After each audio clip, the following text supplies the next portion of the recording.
I just don't want them to change me. How would they change you? I don't know. Turn me into something I'm not. I just don't want to be another piece in their game, you know? You mean you won't kill anyone? No.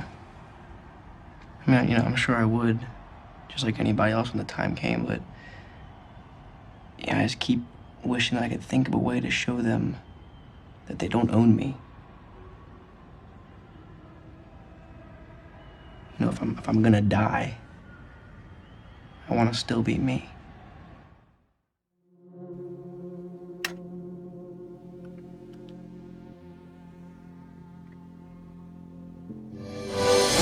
In 1988, Noam Chomsky co-authored a book with Edward Herman called Manufacturing Consent. It blasted apart the notion that media acts as a check on political power, that media inform the public, serve the public, so that we can better engage in the political process. In fact, media manufacture our consent. They tell us what those in power need them to tell us so we can fall in line.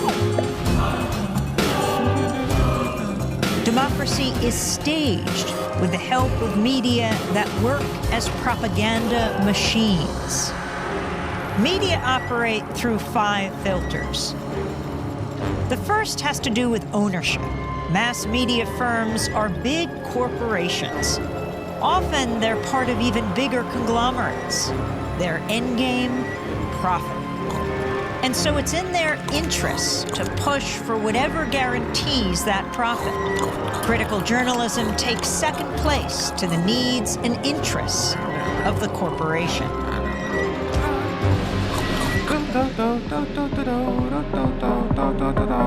The second filter exposes the real role of advertising. Media costs a lot more than consumers will ever pay. So who fills the gap? Advertisers. And what are the advertisers paying for? Audiences. And so it isn't so much that the media are selling you a product, their output. They're also selling advertisers a product, you. How does the establishment manage the media? That's the third filter. Journalism cannot be a check on power because the very system encourages complicity. Governments, corporations, big institutions know how to play the media game. They know how to influence the news narrative. They feed media scoops, official accounts, interviews with the experts. They make themselves crucial to the process of journalism. So those in power and those who report on them are in bed with each other. If you want to challenge power, you'll be pushed to the margins. Your name won't be down. You won't be getting in. You've lost your access. You've lost the story. When the media, journalists, whistleblowers, sources, stray away from the consensus, they get flat. That's the fourth filter. When the story is inconvenient for the powers that be, you'll see the flak machine in action, discrediting sources, trashing stories, and diverting the conversation. To manufacture consent, you need an enemy, a target. That common enemy is the fifth filter. Communism, terrorists, immigrants, a common enemy. A boogeyman to fear helps corral public opinion. 5 filters, one big media theory. Consent is being manufactured all around you, all the time.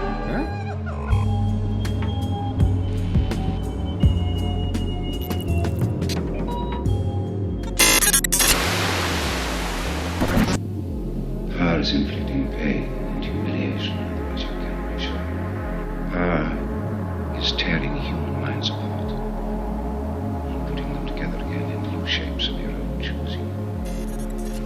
power is not a means, it is an end. In our world, there will only be triumph and self-abasement. Everything else we shall destroy. The past is forbidden. Why? Because when we can cut man from his own past, then we can cut him from his family, his children, other men. There is no loyalty except loyalty to the party. There is no love except love of Big Brother. All competing pleasures they will destroy. Librians, there is a disease in the heart of man. Its symptom is hate. Its symptom is anger. Its symptom is rage. Its symptom is war. The disease is human emotion. But Libria, I congratulate you. For there is a cure for this disease. At the cost of the dizzying highs of human emotion, we have suppressed its abysmal lows. And you, as a society, have embraced this cure. Prosium. Now we are at peace with ourselves, and humankind is one. War is gone. Hate, a memory. We are our own conscience.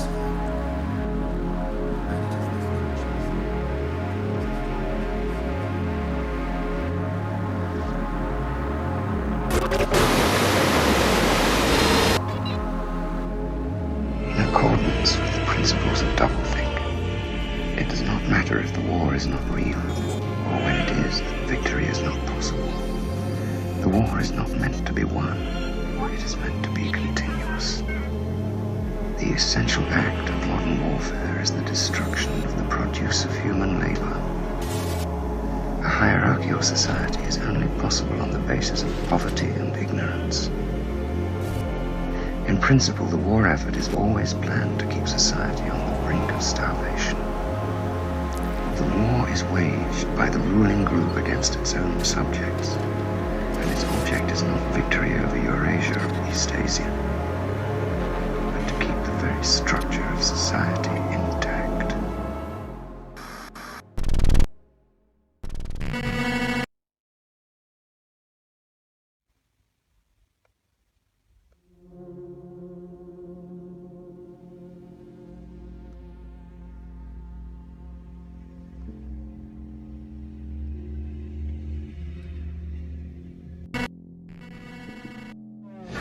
However, the true goal of this project is power, complete and total hegemonic domination. The project, however, ends violently. But the efforts of those involved are not in vain, for a new ability to wage war is born from the blood of one of the victims. Imagine a virus, the most terrifying virus you can, and then imagine that you and you alone have the cure. But if your ultimate goal is power, how best to use such a weapon? It's at this point in our story that along comes a spider. He is a man seemingly without a conscience, for whom the ends always justify the means, and it is he who suggests that their target should not be an enemy of the country, but rather the country itself. Fueled by the media, fear and panic spread quickly, fracturing and dividing the country, until at last the true goal comes into view. But it was a pharmaceutical company controlled by certain party members that made them all obscenely rich. The true genius of the plan was the fear. Fear became the ultimate tool of this government. Fear became the ultimate tool of this government. Look at you. Just killed a placemat. You really want to know how to stay alive? You get people to like you. Oh, not what you were expecting. Oh, you're in the middle of the games, and you're starving or freezing. Some water, a knife, or even some matches can mean the difference between life and death. And those things only come from sponsors. get sponsors, you have to make people like you. Getting arrested is a core part of the Extinction Rebellion strategy because it shows just how important this issue is. Why? There's nothing I won't confess. Nothing. I've told you everything already.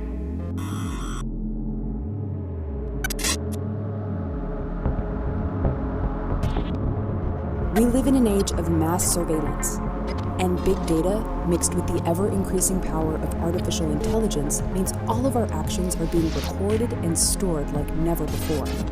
This information is being mined to identify social media trends for targeted advertising, but it's also being used to predict riots, election outcomes, disease epidemics, and that's not to mention the vast networks of surveillance cameras that could be used to track crowds and individuals in real time. Which is what Dr. Mubarak Shah and his team are trying to do. They are using video surveillance, AI, and complicated mathematical algorithms to track and predict the movements of dense crowds and the individuals in those crowds. Crowd analysis is a very interesting area and very challenging. When you have thousands of people, it becomes very, very complicated. This is where AI comes in. It can help spot abnormal patterns in a crowd. We want to be able to track that person, where the person enters, where he's going, where he's exiting, and so on. This kind of surveillance is done manually, but computers are beginning to be able to detect individuals acting suspiciously as they move through a crowd. We want to be able to analyze the video in each camera, we detect people we track and we identify and so on. Using video surveillance and the networks of cameras available in major cities, Shah's team is working on using AI to track individuals from place to place. There is so much data that needs to be annotated so that machines can understand human behavior. It can help law enforcement, they can make them more efficient, and that can help solve crime. But there is a downside to this. How much privacy are we willing to give up to be safe? The implications of these technologies are vast. Perhaps it depends on how much you trust the people who are mining your data. As more personal data is scattered across the internet, are users too exposed? Is the online information users leave behind too powerful? And is it being used to hijack people's minds?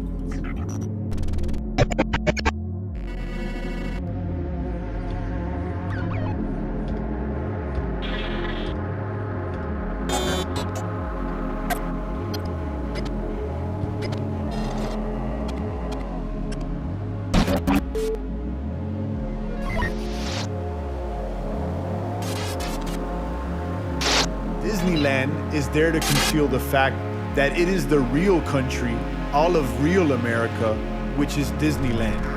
Just as prisons are there to conceal the fact that it is the social in its entirety and its banal omnipresence, which is carceral. Disneyland is presented as imaginary in order to make us believe that the rest is real, when in fact, all of Los Angeles and the America surrounding it are no longer real, but of the order of the hyper-real and of simulation. It is no longer a question of false representation of reality, ideology, but of concealing the fact that the real is no longer real, and thus saving the reality principle. The Disneyland imaginary is neither true nor false. It is a deterrence machine set up in order to rejuvenate and reverse the fiction of the real. Hence the debility, the infantile degeneration of this imaginary. It is meant to be an infantile world in order to make us believe that the adults are elsewhere in the real world, and to conceal the fact that the real childishness is everywhere, particularly among those adults who go there to act the child in order to foster illusions of their real childishness.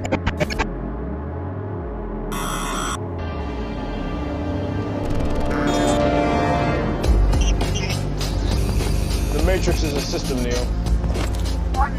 That system is our enemy. When you're inside, You look around, what do you see? Businessmen, teachers, lawyers, carpenters, the very minds of the people we are trying to save. But until we do, these people are still a part of that system, and that makes them our enemy. You have to understand, most of these people are not ready to be unplugged. And many of them are so inert, so hopelessly dependent on the system, that they will fight to protect it. Were you listening to me, Neo? Or were you looking at the woman in the red dress? I was... Look again.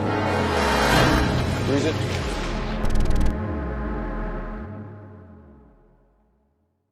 Now, the actual process of brainwashing is somewhat disappointingly abstract and inconcrete.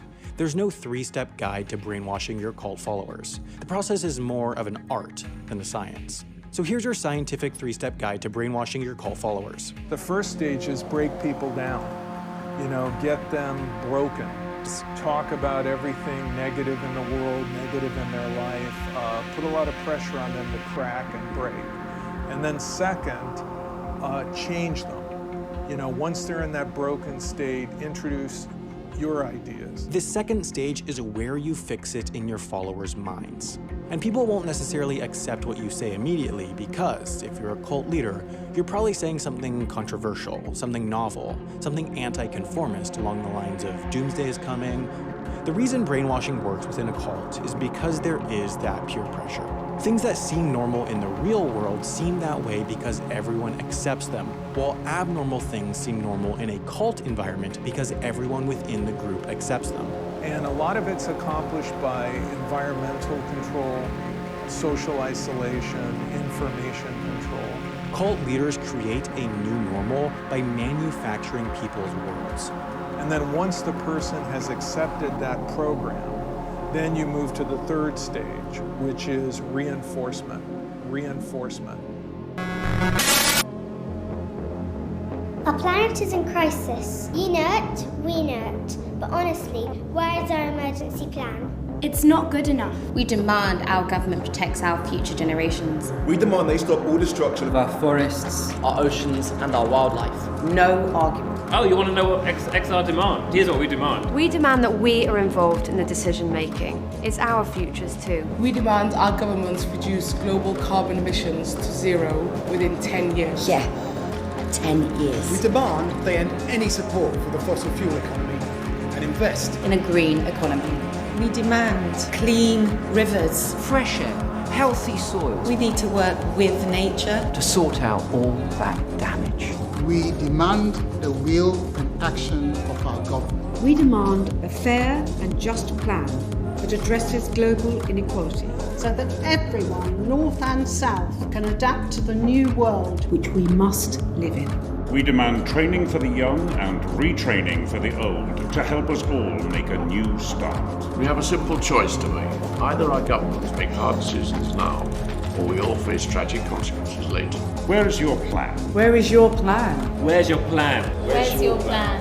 Where is your plan? Where's your plan? Where is your plan? Where is your plan? We only have my lifetime left. Where is your plan?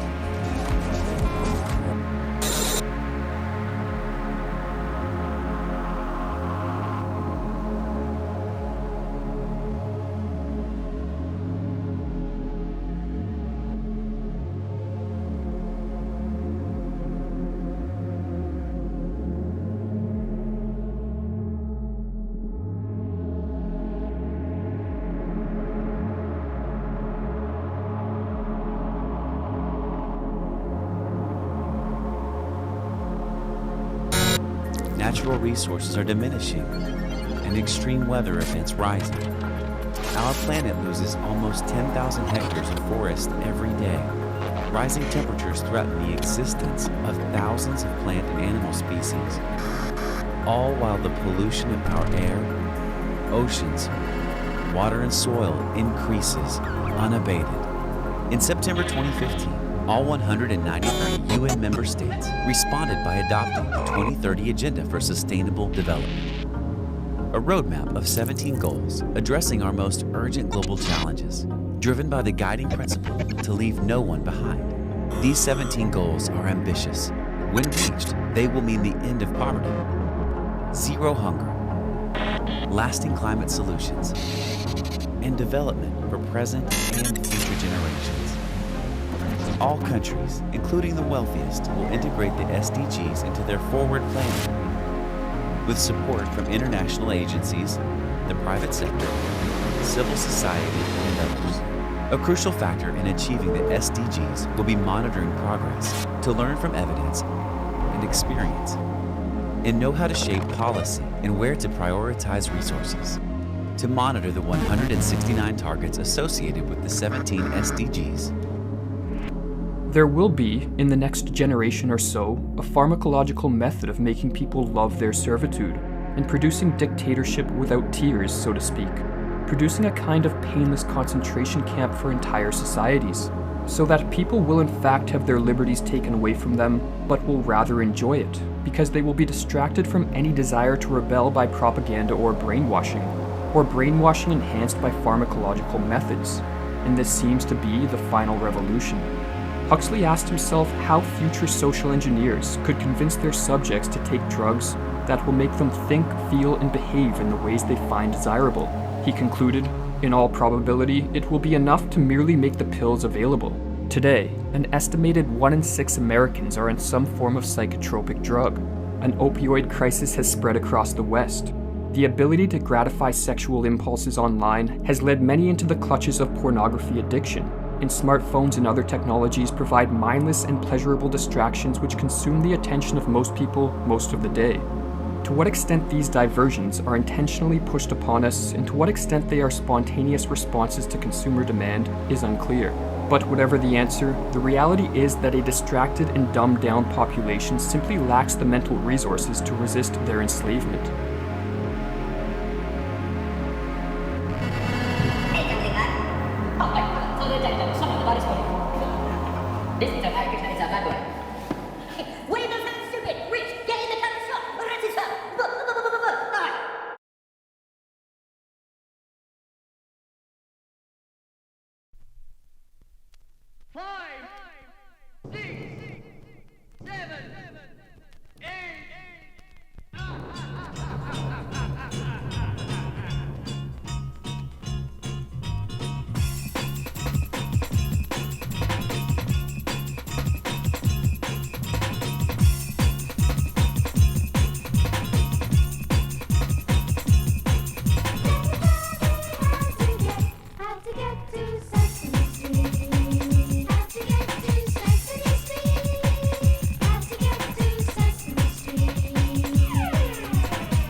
Play the underground will supply it.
It's just everybody else understand. It's the use of the script. That's it.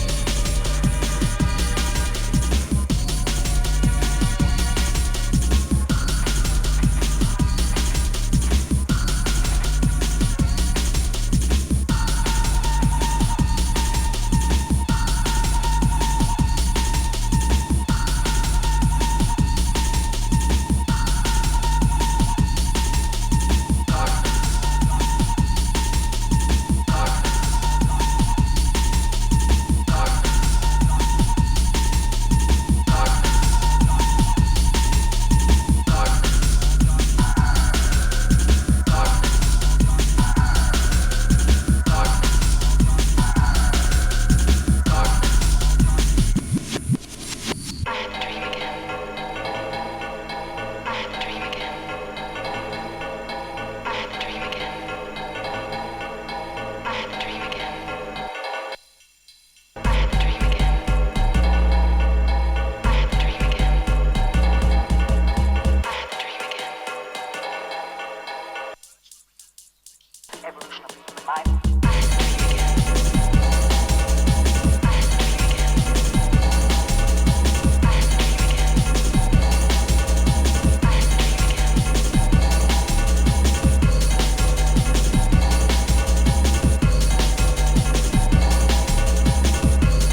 for the means to meaning, and for those who will listen, the enunciation of truth. And the truth is, there is something terribly wrong with this country, isn't there? Cruelty and injustice, intolerance and oppression. And where once you had the freedom to object, to think and speak as you saw fit, you now have censors and systems of surveillance coercing your conformity and soliciting your submission. We need cameras. How did this happen? Who's to blame? Well, certainly there are those who are more responsible than others, and they will be held accountable. But again, truth be told, if you're looking for the guilty, you need only look into a mirror. I know why you did it. I know you were afraid. Who wouldn't be? War, terror, disease. There were a myriad of problems which conspired to corrupt your reason and rob you of your common sense. Fear got the best of you. Fear got the best of you. Fear got the best of you. Fear got the best of you. Look here, I'm gonna go old school. Yo, you expect me to vote for the lesser of two evils? Never. It's more like the evil of two lessers. That's like saying M, choose your oppressor. Pick one, Jeffrey Dahmer or Hannibal Lecter. You want crack, Coke, Pepsi, or Dr. Pepper? They all fucked up, but neither one of them better. Cause crack is like a Democrat, cocaine Republican, marijuana independent party. Same government, you really think your vote count? Ask my folk down in Florida, didn't they straight throw they shit out? And them crackers act innocent, knowing they depend on this. Benefiting from hush money from big businesses. Money is the president. Dead prayers, dollar bill, and I bet no convention ain't spinning this. Soon they gon' need us, believe us. When did these cats pick rappers to be political leaders? Don't be pawns below leader LeBron's. Run up on them armed like motherfucker, it's on. If Congress don't make progress, let's change the process. No more Tom running for office. Talking like that, these crackers will call you crazy. What's crazy is ain't no difference in me and Jay-Z. The same boat brought us the same place from slavery, so we rock the same chains anyway, baby.